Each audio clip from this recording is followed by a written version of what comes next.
Madame, Monsieur, bonjour, bienvenue dans l'invité de la rédaction de Média TV. Aujourd'hui, nous allons aborder le sujet des constructions parasismiques, une question centrale, vitale, qui a ressurgi au lendemain du tremblement de terre qui a secoué la région d'Al Haouz, provoquant la perte de près de 3000 vies et rasant des villages et des douars entiers. Selon les bilans provisoires du séisme d'Al Haouz, plus de 6000 maisons ont été détruites et des monuments historiques classés au patrimoine mondial ont été gravement endommagés.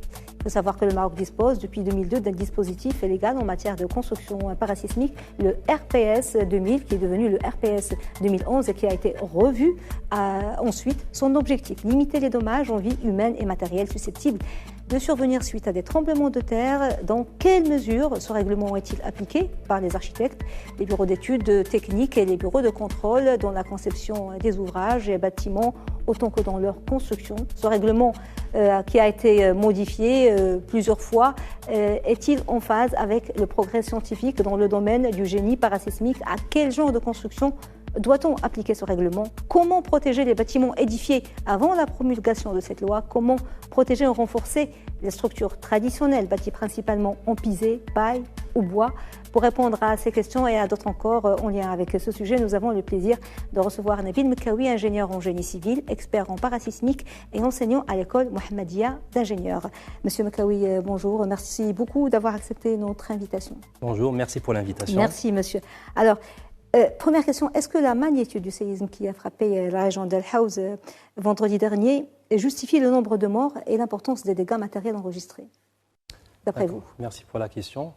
Bon, avant de répondre à la question, donc, je voulais faire une petite pensée pour toutes les personnes en fait, ayant perdu la vie.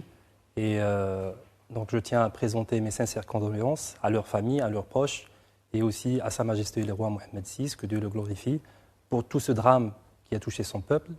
Et aussi, je souhaite un rétablissement rapide à tous les blessés physiquement et aussi une assistance médicale et psychologique pour toutes les personnes traumatisées. Et donc, pour répondre à la question, la magnitude du séisme, qui est évaluée à 7,2 d'après l'Institut national de géophysique, elle est quand même une classe... 7,2, parce qu'on entend 6,9, 7,2, 7. Donc, ça dépend de l'institut qui évalue la magnitude. Donc, il y a des instituts, par exemple, l'USGS des États-Unis, il a évalué la magnitude à 6,8. Mais nous, la référence ici au Maroc, c'est l'Institut national géophysique, parce que c'est lui qui est le responsable officiel de la surveillance de l'activité sismique au Maroc et aussi du système d'alerte sismique au Maroc. Et donc, initialement, ils ont émis un rapport qui a évalué la magnitude à 7. Mais vous savez, la magnitude, elle s'actualise en fonction de l'activité sismique qu'on mesure au fur et à mesure, les répliques. Et donc, après un peu de temps, juste après l'événement majeur, donc elle a été réévaluée à 7,2. Et quand on parle d'une magnitude qui dépasse 7, alors on est déjà entré dans la gamme des séismes puissants. D'accord? Ça d'un côté. Et pour la justification de l'étendue des dégâts, que ce soit en perte humaine ou bien les dommages, donc il y a plusieurs paramètres. Et je vais citer essentiellement 5 paramètres. Donc, le premier, c'est la magnitude, comme vous avez dit. Donc, 7,2, on est déjà dans les séismes puissants. Après, le deuxième paramètre, c'est la profondeur du foyer. Donc, le foyer, c'est là où le séisme s'est produit, c'est là où la roche s'est rompue. Et donc, cette profondeur, elle est évaluée à peu près 10 km. Et il faut savoir, dans le monde de la sismologie, tous les séismes, on va dire, qui se situent dans le foyer et dans les 60 km de profondeur au maximum, on les appelle les séismes superficiels, c'est-à-dire qu'ils sont très proches de la surface de la Terre. Et plus c'est superficiel, plus c'est dangereux. Exactement, parce que l'énergie sismique qui est libérée, elle est proche des constructions, elle est proche des gens. Donc ça, c'est le deuxième paramètre. Donc c'est une magnitude qui est puissante, et en plus le foyer, il est proche de la surface de la Terre. Donc ça, c'est le deuxième paramètre. Le troisième, il y a aussi la vulnérabilité des constructions, du bâti. Donc, quand on a un bâti qui est vulnérable du point de vue structure, je ne parle pas de l'architecture, donc un séisme, il peut carrément causer l'effondrement total de ces constructions. Et il faut savoir aussi, on peut tolérer des fissures, parce que le règlement, il tolère des fissures. D'ailleurs, on peut en parler par rapport à ce point, par rapport au coût de la construction. On peut tolérer des fissures, mais ce qu'on veut éviter, c'est l'écroulement total du bâtiment, parce que c'est ça ce qui cause en fait la mort directe des gens, parce que oui, c'est pas le séisme, c'est l'effondrement des maisons. Voilà, exactement. Donc ça, c'était le troisième paramètre. Et il y a aussi autre chose qu'il faut citer, et qui est aussi très importante et qui n'est pas très connue. c'est l'heure du séisme. L'heure du séisme est très, très, très importante. Oui, Pourquoi oui. je dis ça? Parce que ce séisme, il s'est produit à 23h11. La majorité des gens, les gens dorment. Exactement. La majorité des gens, ils sont chez eux. Ils sont à l'intérieur. Ils dorment, surtout dans la zone rurale. 23h11, les gens, ils sont chez eux. Ils dorment presque parce qu'ils vivent avec le rythme du soleil. C'est vrai. Et donc, du coup, si les bâtiments s'effondrent et on a une densité des gens qui existe, alors le risque d'avoir des pertes humaines, il est très grand. Par contre, si le séisme, par exemple, le même séisme avec la même magnitude, même profondeur et le même épicentre, s'il se produit, par exemple, à 10h du matin ou 11h du matin, je suis sûr et certain qu'il y aura moins de morts. C'est clair. Donc ça aussi, c'est un paramètre à tenir en compte. Donc il y en a encore plus, oui. mais on ne va pas... Ça, c'est les essentiels. Exactement, c'est l'essentiel. Important. Alors bien sûr, on a déjà entendu parler de construction parasismique au Maroc, mais bien sûr, ça a surgi avec ce drame. Quelle différence y a-t-il entre les constructions parasismiques et les constructions ordinaires ou dites conventionnelles? D'accord, donc les constructions conventionnelles, c'est celles en fait qui résistent à des charges, je dirais, conventionnelles aussi. En l'occurrence, je parle essentiellement du poids propre, c'est-à-dire nous, par exemple, les occupants du bâtiment, le meuble, le poids propre du plancher, des matériaux de construction. Et ces charges sont des charges permanentes, par exemple le poids propre, et c'est-à-dire qui existent toujours dans le temps, dans la durée de vie de ce bâtiment. Et la particularité de ces charges par rapport à l'action sismique, c'est que la direction de l'action, les charges de pesanteur, du poids propre, ce sont des charges verticales descendantes. D'accord? Donc, dans les constructions conventionnelles, les ingénieurs structures et les géotechniciens, donc, ils conçoivent une structure pour qu'elle résiste à des charges verticales descendantes. Oui. Par contre, la plus grande différence par rapport à l'action sismique, c'est que le séisme, c'est essentiellement une charge horizontale. Bien sûr, il y a aussi la composante verticale, mais elle est un peu compensée par le poids propre du bâtiment. Mais c'est surtout en fait la composante horizontale parce que le séisme, c'est quoi? C'est juste un mouvement de terre. Quand on dit un mouvement de terre, c'est-à-dire qu'il y a une accélération, une vitesse et un déplacement de la terre aussi, au droit de notre construction. Et donc c'est une charge horizontale. Donc même si le bâtiment il est très bien conçu pour résister à des charges verticales dans le poids propre, c'est-à-dire les charges conventionnelles, alors il doit être aussi conçu pour qu'il résiste aux charges horizontales du séisme. Sinon, on risque ce qu'on a vu en fait, ce qui s'est passé. Oui, et voilà, donc les constructions ordinaires, elles ne sont pas conçues pour résister à ces charges horizontales. Voilà. Alors, on a parlé de la réglementation en matière de construction parasismique au Maroc. Il y a le RPS 2000, en fait, mais qui est entré en application en 2002, puis il y a eu 2011, il a été revu et corrigé. Est-ce qu'il y a d'autres règlements qui ont vu le jour depuis? Et à quel genre de bâtiment, à quel genre de région ce règlement est-il applicable aujourd'hui? Donc au Maroc... Et pourquoi ils ont attendu 2000? Parce qu'il y a eu le séisme d'Agadir en 1960. Est-ce qu'il y a eu un règlement au lendemain du séisme d'Agadir qui a causé 12 000 morts quand même?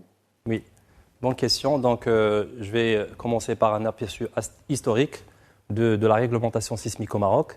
Donc effectivement, comme vous l'avez dit, c'était en 1960 déjà, le séisme d'Agadir. Oui, on voit les images Voilà, on voit les images. Donc c'était un séisme déjà en termes de magnitude. Donc c'était un séisme qui avait une magnitude de 5,9.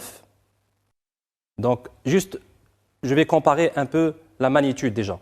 Donc celui-là, il est à 7,2, celui d'El Haouz, et celui d'Agadir, il est à 5,9. Donc on va dire à peu près une unité de magnitude de différence. Et ce qu'il faut savoir, et ce qu'il faut aussi informer aux gens, c'est qu'une différence de 1 point en termes de magnitude, c'est... Multiplié par 30. Non, par 10. Par 10. Parce que l'échelle d'évaluation de la magnitude, c'est une échelle logarithmique. Donc quand on passe par exemple de 6 à 7, en termes d'énergie sismique, c'est 10 fois plus puissant. C'est 10 fois, c'est pas 1 point, c'est pas le double. C'est 10 fois plus puissant. Donc le séisme d'El Haouz, il est extrêmement puissant. Il faut que les gens comprennent ça. C'est-à-dire si on a beaucoup de dégâts, c'est en quelque sorte aussi prévisible. C'est pas que ça veut pas dire que ça n'arrive que chez nous. Non, c'est prévisible parce que les séismes puissants partout dans le monde, ils causent des dégâts. Donc ça, c'est par rapport à la magnitude. Et aussi pour le séisme d'Agadir, donc il faut citer que l'épicentre était à côté de la zone urbaine. C'est ça. Donc là, en termes de densité de population, il y avait beaucoup de gens. C'est pour ça qu'il y a eu aussi autant de morts. Et Dieu merci, bon, je ne dirais pas que Dieu merci, mais en fait, séisme d'El Haouz, c'est aussi dans la zone rurale. Il y avait, en termes de densité, il y avait moins de gens. C'est malheureux, bien sûr, mais on aurait pu avoir pire. Oui, voilà. Ça aurait pu frapper au cœur de Marrakech. Et pour Agadir, le règlement, on a attendu, c'était en 1960. Est-ce qu'il y a eu quelque chose en termes de réglementation après le séisme d'Agadir? Voilà, donc juste après, il y avait l'urgence de reconstruire Agadir. Et on n'avait pas de réglementation sismique au Maroc.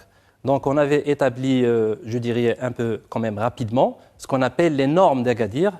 C'est des normes, je dirais, un peu simplifiées par rapport à un règlement parasismique, parce que les normes, normalement, elles ne sont pas obligatoires. Ce n'est pas par la loi. Mais le règlement, il est obligé par la loi.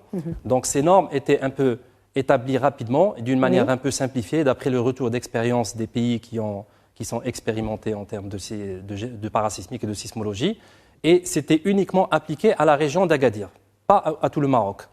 Et après, il a fallu attendre plusieurs années pour établir le premier règlement parasismique. Parce qu'un règlement, il demande quand même du temps pour l'établir. Ce n'est pas un travail facile, c'est un projet phare. C'est un projet qui fait appel à des équipes pluridisciplinaires. Et il faut avoir aussi les données sismiques pour établir un règlement. C'est un travail, c'est un projet phare. Donc il a fallu attendre pas mal d'années, bien sûr. Et ce n'est qu'en 2000 qu'on a eu le premier règlement parasismique du Maroc, et dont il faut être fier d'ailleurs, parce qu'il a été établi par une équipe nationale, et sous la tutelle, bien sûr, du ministère de l'Habitat, département ministériel de l'Habitat et de la politique de la ville. Et il a été promulgué en 2002. Et son application, elle est étendue, bien sûr, à tout le territoire marocain. D'accord. Par la loi. Donc c'est obligatoire, par la loi, sur tout le territoire marocain. Sur tout le territoire marocain. Alors, j'ai lu quelque part que ce règlement exclut les constructions conçues avec des techniques traditionnelles, les maisons pisées. Est-ce que c'est vrai? Est-ce qu'il est possible d'appliquer des normes parasismiques avec des matériaux traditionnels?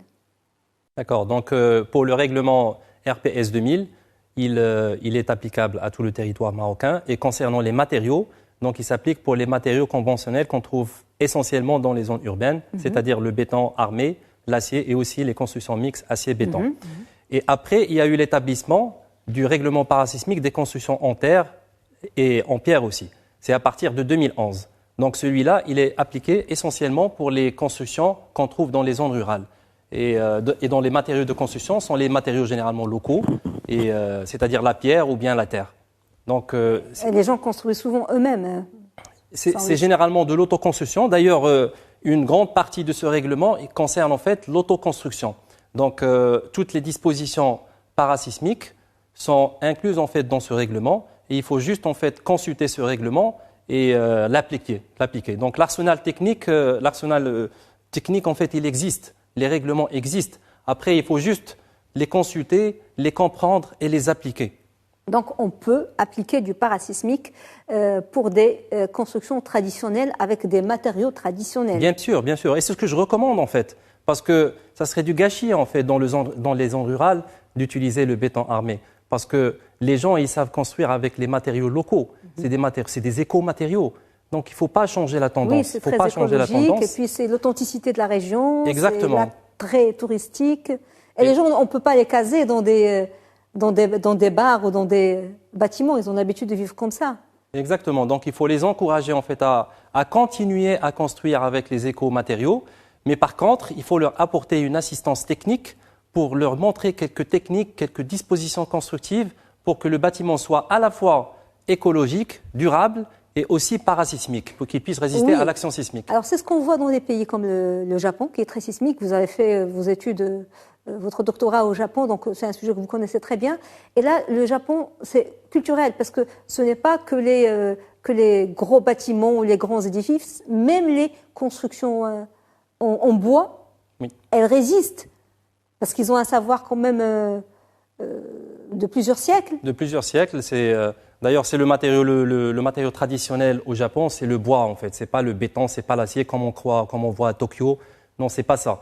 Quand on voit la campagne au Japon, la zone rurale, les gens construisent en bois. Et même dans les zones urbaines parfois, pour les maisons individuelles d'un simple rez-de-chaussée ou bien de 2 niveaux, les gens construisent en bois. Parce que il y a 2 choses importantes quand on construit en bois. Déjà, la construction, elle est légère.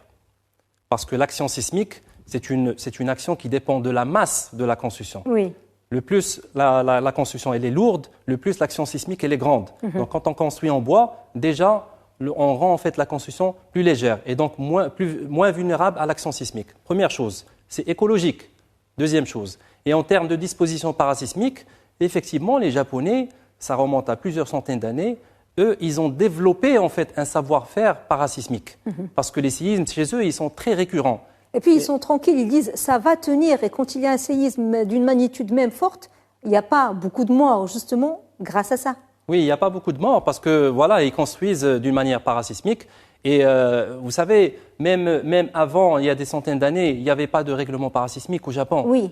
Mais les gens se sont adaptés. Et voilà, ils se sont adaptés à leur nature parce qu'ils ont une fréquence de séisme qui est très grande et donc ils ont essayé, ils ont construit, ça n'a pas marché, ils ont reconstruit. Et ils ont développé un savoir-faire parasismique sans avoir recours à, je dirais, à la science. Oui. Alors, il ne reste pas beaucoup de temps, il reste beaucoup d'axes importants. D'après votre expérience, est-ce que vous constatez sur le terrain, le règlement marocain est-il appliqué dans notre pays et disposons-nous surtout, c'est le plus important, de mécanismes de contrôle de la conformité des constructions concernées par cette loi, comme les bureaux de contrôle, pour certifier la conformité des constructions en amont, mais aussi en aval? Oui, donc comme j'ai dit, le règlement il a été promulgué par la loi, donc son application elle est obligatoire à partir de 2002 déjà. Oui. Donc si on ne l'applique pas, on est hors la loi. Ça, c'est d'une part. Après, par rapport à la mise en œuvre, donc il y a des professionnels de l'acte de construire, donc on a les architectes, on a les ingénieurs structures, que ce soit dans les bureaux d'études ou bien dans les bureaux de contrôle technique. On a les laboratoires de sol aussi et ceux qui s'assurent en fait de la qualité des matériaux. Donc quand on conçoit une structure, il faut qu'on la conçoive déjà conformément au règlement parasismique. Ça, c'est la première chose. Je parle de la phase conception, c'est-à-dire l'établissement des plans d'exécution. Et c'est cette phase où, en fait, l'ingénieur structure du bureau d'études, il travaille conformément au règlement et il établit des plans. Après, ces plans doivent être vérifiés ou bien, je dirais, contrôlés par un bureau de contrôle technique. Alors là, je dois citer quelque chose quand même. Le recours au bureau de contrôle technique n'est pas encore obligatoire pour les constructions courantes. Donc les marchés publics, ils font appel à un bureau de contrôle technique. Par contre, les individus, quand ils veulent construire une maison, ils n'ont pas cette obligation. Donc, même dans est-ce que c'est le cas même dans les villes comme Agadir ou le Hoceima, qui sont considérées comme des zones dont le niveau de sismicité est le plus élevé? La plupart des gens, en fait, ils ont recours à un bureau de contrôle technique, mais ce n'est pas obligatoire par la loi. Ouais. Ils le font parce qu'ils sont conscients du risque sismique. Oui. Surtout quand on parle d'Agadir ou bien le Hoceima ou bien le Rif en général. Donc les gens, ils sont conscients par le risque sismique et ils font appel à un bureau de contrôle, pas uniquement pour vérifier est-ce que c'est parasismique, mais aussi pour vérifier est-ce que ça tient déjà pour les charges conventionnelles, pas uniquement le parasismique. Parce qu'il faut des normes de construction pour tous les bâtiments, pas seulement dans les zones parasismiques. Pour toutes les charges qui puissent s'appliquer à cette construction. Alors, avons-nous aujourd'hui besoin au Maroc d'actualiser cette loi avec une approche de zonage unifiée, ou est-ce que le plus important aujourd'hui, c'est déjà d'appliquer la loi qui existe? Alors, il y a deux paramètres, il y a deux aspects, je dirais. Premièrement, c'est par rapport à l'actualisation du règlement. Alors, tous les règlements parasismiques du monde s'actualisent à peu près avec une fréquence qui varie entre 5 à 10 années. Pourquoi? Alors, la première raison, parce qu'il y a l'avancée de la recherche scientifique. À chaque fois que la science découvre des choses, parce que le parasismique, c'est une science qui est vraiment, je dirais, encore ouverte. Il y a beaucoup de choses à découvrir. Donc, la science, elle évolue. Et à chaque fois qu'on découvre des choses, une nouvelle technologie, une nouvelle disposition parasismique, il va falloir intégrer ça dans la future version du règlement. Donc l'avancée de la science, premièrement. Deuxième paramètre, c'est l'activité sismique. Parce que maintenant, avec ce séisme d'El Haouz... Oui, il change la donne. Il change la donne. Je dirais même séisme avec S, parce qu'il y a eu plusieurs séismes. Il y a le séisme principal et les répliques. Donc toutes ces répliques, tous ces séismes, c'est de nouvelles données pour les sismologues. Et donc du coup, il va falloir utiliser ces nouvelles données sismiques pour réévaluer l'aléa sismique au Maroc et donc mettre à jour l'aléa sismique dans le règlement. Donc ça, c'est le deuxième paramètre. Et je termine avec le troisième. Oui. Le troisième, il faut avoir le retour aussi des professionnels. Parce que les gens, les bureaux de contrôle, les bureaux d'études, les architectes, les constructeurs aussi, donc ils travaillent, ils sont sur le terrain et ils ont aussi des remarques et des avis par rapport au règlement. Et il faut mettre à jour le règlement en concertation avec les professionnels. C'est très important.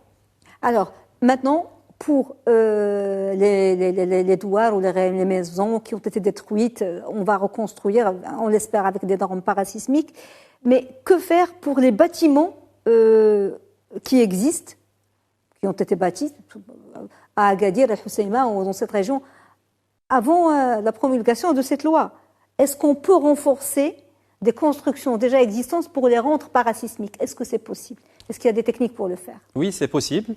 Et avant de renforcer déjà, il faut évaluer le niveau de performance sismique de ces bâtiments. Et généralement, donc on a, alhamdoulilah, les compétences dans notre pays. On a beaucoup d'ingénieurs structures qui sont très compétents et il faut en être fiers. Et ils ont la capacité de faire ce travail, c'est-à-dire d'évaluer déjà le niveau de performance sismique des constructions et après prendre la décision, oui ou non, de renforcer cette structure ou pas. Après, moi, ce que je recommande, et c'est ce qui manque encore au Maroc, c'est un règlement parasismique pour l'évaluation du bâti existant. C'est ça. Donc ça, on ne l'a pas encore. Et généralement, ça se fait en parallèle avec le règlement parasismique pour les nouvelles constructions. Parce qu'une fois qu'on sorte une nouvelle réglementation pour les nouvelles constructions, les gens ils vont se poser la question, est-ce que mon bâtiment qui a été construit avant ce règlement, est-ce qu'il est conforme, ou pas? À cette version ou pas? Oui. Donc généralement, on sort en même temps un règlement pour l'évaluation sismique. Et ça manque encore, on ne l'a pas. Dernière question, très rapidement, parce qu'on a débordé. On entend souvent dire que la construction parasismique est beaucoup plus coûteuse que les constructions ordinaires ou conventionnelles. Est-ce que c'est vrai? Et si oui, pourquoi? C'est ni oui ni non. Donc je m'explique. Alors premièrement, le coût, et je dirais même pas le surcoût, parce que quand on dit surcoût, les gens ils ont tendance à fuir en fait. Ils disent ah non, surcoût, donc j'en veux pas. Oui. Donc je vais parler juste du coût. Déjà quand on parle du coût, c'est juste par rapport aux grosses œuvres. Ça c'est important à signaler. C'est pas le coût global du projet. C'est juste le gros œuvre, c'est-à-dire la structure qui résiste aux charges. Première chose. Deuxième chose, ça dépend aussi du niveau de sismicité de la zone où on veut construire. Si on construit à Agadir, c'est pas comme si on construit par exemple à Rabat ou bien à Kénitra. C'est pas la même chose. Et après aussi, ça dépend de l'ingénieur, comment il va optimiser la structure, il va optimiser l'utilisation des matériaux. Oui. Donc il y a plusieurs paramètres.